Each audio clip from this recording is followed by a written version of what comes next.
9వ తరగతి చదువుతున్నాను. మా పాఠశాలలో నైతిక విలువల మేళ కార్యక్రమం జరుపుకుంటున్నాము. అందులో నేను ఎంచుకున్న అంశం అనుకరణ, అనుసరణ.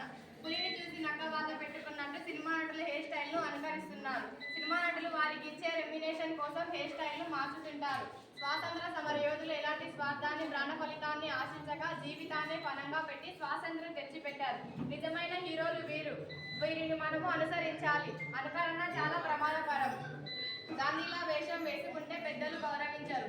ఈ డూప్లికేట్ నోటు చూడండి, ఇది అచ్చం ఒరిజినల్లో ఉంది. దీనిని గుర్తించనంత వరకు చేలామణి కావచ్చు, కానీ పట్టుపడగానే చించివేయబడుతుంది. సమాజంలో మంచివారిగా, నిజాయితీ గలవారిగా నటించడం వలన అసలు నాకు బయటపడినప్పుడు పూర్తిగా విలువలు కోల్పోవడం జరుగుతుంది. గాంధీలో వేషం వేసుకున్నంత మాత్రాన గాంధీజీలు కాలేరు, బ్యాట్ పట్టుకున్నంత మాత్రాన సచిన్ టెండూల్కర్ కాలేరు.